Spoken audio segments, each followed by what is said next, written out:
Hello friends, commodity corner में आज बात ऐसी कमोडिटीज की होगी जिसमें इंपॉर्टेंट मूव देखा है, यानी कि सपोर्ट बहुत ज्यादा ब्रीच करा हो या रेजिस्टेंस को ब्रीच करा हो।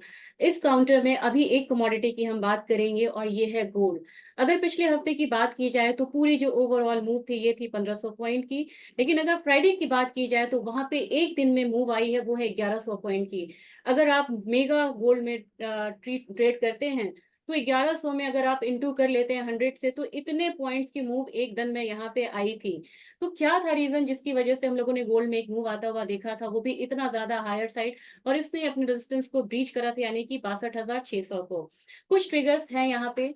जैसे कि बात की जाए कि यूएस से पीएमआई डेटा वो काफी वीक होके आया था, और आईएसएम मैन्युफैक्चरिंग प्राइसेस ये भी काफी वीक होके आया था, जिसकी वजह से हम लोगों ने डॉलर इंडेक्स में एक फॉल आता हुआ देखा, और साथ में फॉल आया यूएस के ट्रेजरी यील्ड में। इसके अलावा एक और कारण था जिसकी वजह से हम लोगों ने गोल्ड में अपसाइड आता हुआ देखा, और ये बहुत ही बेसिक रीजन है, यानी कि इन्फ्लेशन थोड़ा हायर साइड था। इन्फ्लेशन हायर साइड होने की वजह से और खराब डेटा की वजह से एक एक्सपेक्टेशन मार्केट में बनी कि फेड जो है वो यहाँ पे एक रेट कट कर सकता है जून महीने में, जिसकी वजह से गोल्ड में हम लोगों ने इंस्टेंट एक जंप आता हुआ देखा, जबकि सिल्वर में ये रिफ्लेक्ट नहीं हुआ। तो आज बात हुई कि ट्रिगर्स क्या आए, फंडामेंटल फैक्टर्स क्या थे। जब लेकिन बात आएगी यहाँ पे टेक्निकल लेवल्स की, तो अब यहाँ पे हम शामिल करते हैं मिस्टर रविंदर शर्मा को, क्योंकि वो हमें बताएंगे कि आगे किस तरीके की मूव रहने वाली है। और अगर हम वीकली क्लोजिंग अपने हायर साइड आता हुआ देखा है, तो इस वीक में क्या यहाँ पे मूव रह सकता है।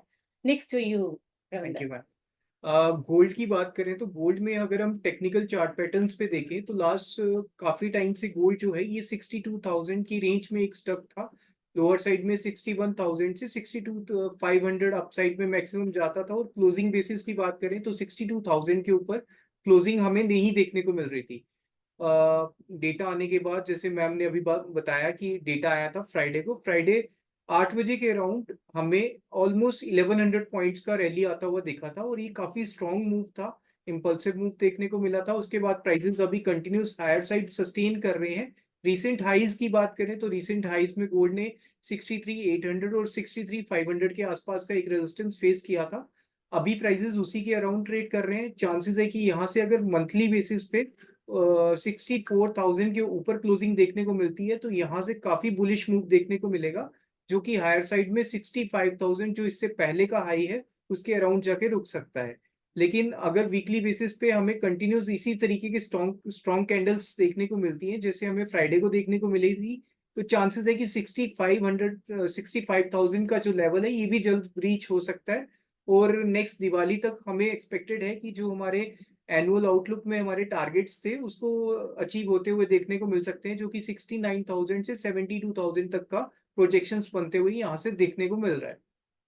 रविंदर, एक चीज है, मैं यहाँ से जानना चाहूंगी कि आप सपोर्ट यहाँ पे मेंशन करना चाहेंगे कि, क्योंकि सपोर्ट काफी इंपॉर्टेंट है, जिसके बाद हो सकता है कि हम यहाँ पे ट्रेंड को फॉर द टाइमिंग यहाँ पे चेंज होता हुआ देख पाए। जी बिल्कुल। इसमें अगर हिस्टोरिकली बात करें तो हिस्टोरिकली इससे पहले जब भी गोल्ड ने 63,500 और 64,000 के लेवल्स को टच किया है और उसके बाद सस्टेन नहीं किया हायर साइड में, तो लोअर साइड में 61,000 के आसपास जाके गोल्ड ने काफी स्ट्रॉन्ग सपोर्ट लिया है।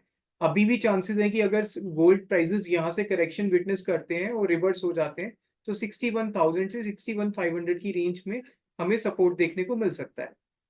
बिल्कुल। और एक बात को यहाँ पे बिल्कुल ध्यान में रखना होगा, क्योंकि यहाँ पे हम लोगों ने एक लॉन्ग टर्म व्यू दिया है। एक यहाँ पे मूव आने की शुरुआत हो सकती है गोल्ड में अपसाइड की। लेकिन अगर बात वीकली ट्रेडिंग की जाए, उस रेंज में आप क्या बताना चाहेंगे, क्योंकि ये तो हमारा लॉन्ग टर्म रेंज था, क्योंकि हमने दिवाली तक की यहाँ पे बात कर ली। लेकिन इस हफ्ते जिन ट्रेडर्स को यहाँ पे पार्टिसिपेट करना है गोल्ड की ट्रेडिंग में, उनके लिए यहाँ पे क्या रेंज हो सकता है। 62,800 के सपोर्ट के साथ हम यहाँ से गोल्ड को बाइंग साइड लेके चल सकते हैं, और हायर साइड में जो रीसेंट हाइज हैं 63,800 उसको टारगेट करके चल सकते हैं। अगर उसको ब्रेक करते हैं लेवल्स तो हम अपना स्टॉप लॉस जो है ये मूव करके 63,200 तक लेके आएंगे, और उसके बाद में फर्दर हायर साइड 64,000 और 64,200 तक हम टारगेट्स देख सकते हैं।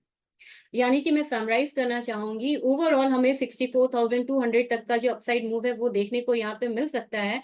नीचे की तरफ 63,200 को आप एक बार ध्यान में रख के चल सकते हैं।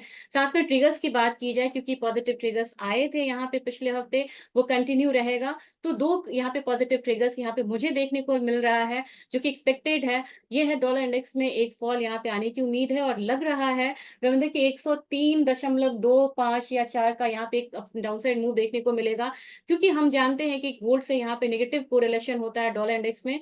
तो डॉलर इंडेक्स में फॉल के साथ गोल्ड और स्ट्रांग हो सकता है। दूसरी चीज यह है कि यूएस इकोनॉमी से कुछ डेटा यहाँ पे शेड्यूल है इस हफ्ते भी, जो कि यहाँ पे नेगेटिव आने की अगेन उम्मीद है।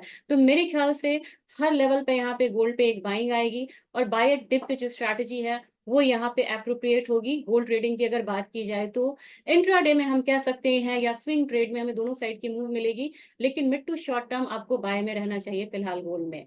Thank you.